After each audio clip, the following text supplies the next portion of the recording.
The research article I chose to present was A Forward Movement into Life, a qualitative study of how, why, and when physical activity may benefit depression. It's published in the Journal of Mental Health and Physical Activity in the year 2017.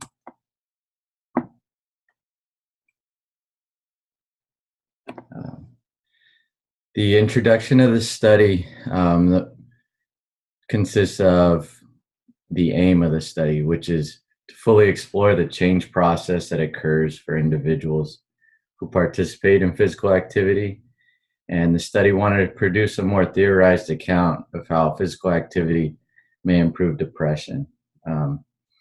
Physical activity can help manage depression, but little is known about how, why, and when it works.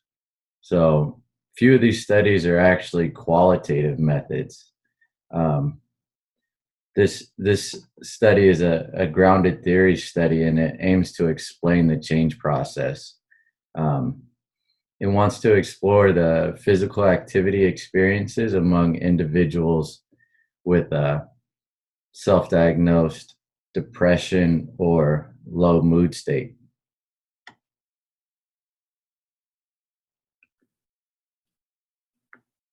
So what is depression? Depression, it's a serious medical illness with mood, cognitive, and physical symptoms.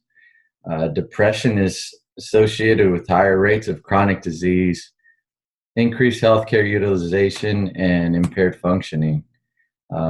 These are some attributes of depression.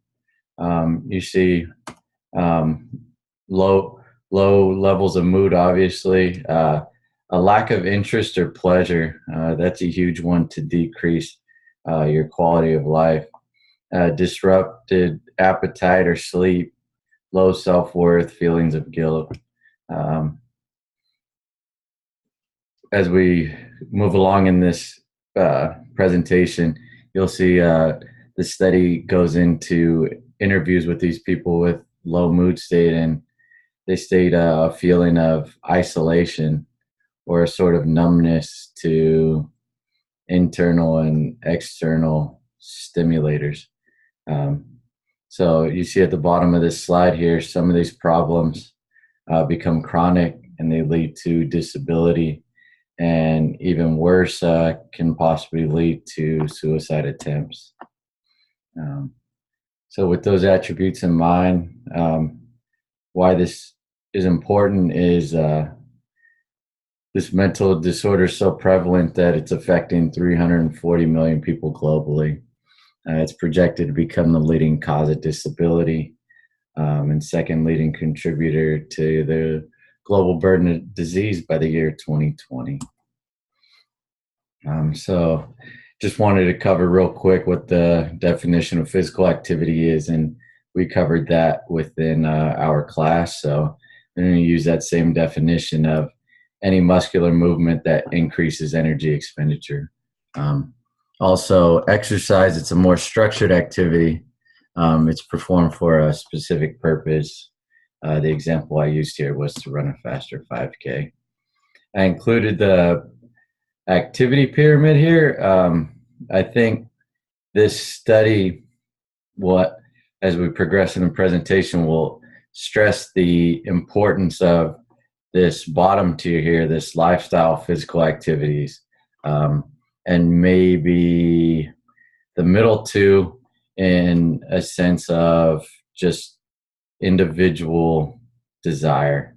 So just keep this activity pyramid in mind. So the method, the study consisted of 26 participants.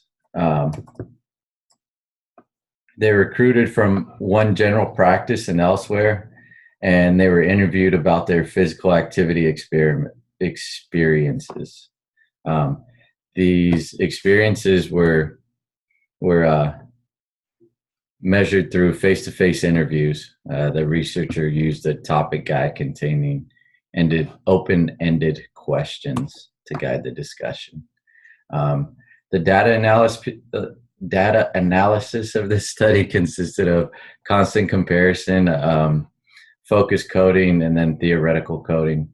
They were trying to find common themes within the individual's physical activity experiences. Um, some of the results here, what they saw is that the majority of the participants had self-initiated physical activity during periods of depression or low mood.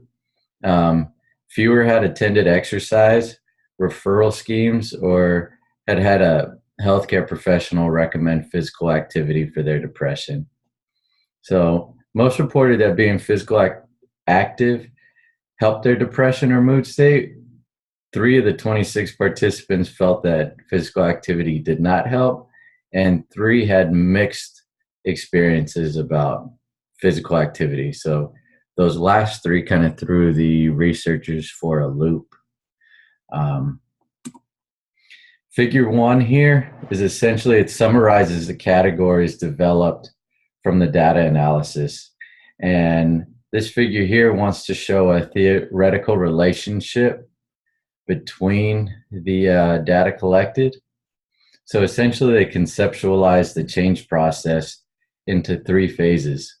Phase 1 being starting physical activity, and they put the quotes of having to, wanting to, and making a change. Essentially, that change from having to do physical activity to wanting to, and the change that occurs within. So we start with phase 1 and having to perform physical activity. Phase 2 would be the embodied experience of physical activity. This theory is based on that people experience and come to understand their world and health conditions through their bodily involvement with and sensory and emotional responses to them.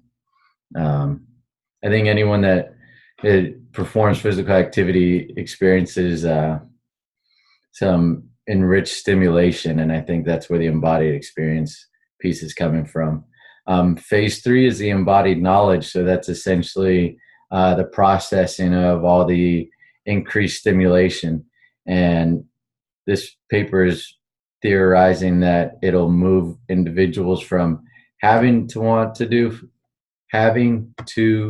do physical activity to wanting to do physical activity, and essentially taking control of their low mood state. Some pieces for the discussion. The participants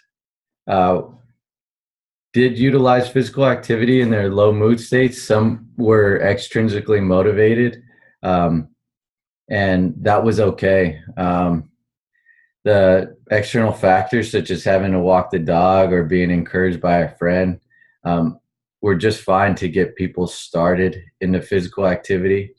Others stated that they were more intrinsically motivated to do physical activity, and that they wanted to do physical activity rather than they had to.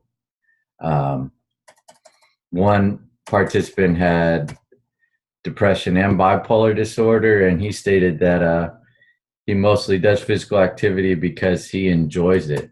And I think that really plays to the theoretical concept of the embodied experience. So they also found environment plays a large role into the perceived enjoyment, and I think that this again plays to the embodied experience of the environment will give you stimulation or will lack stimulation, and therefore environment will play a huge role in the physical activity experience.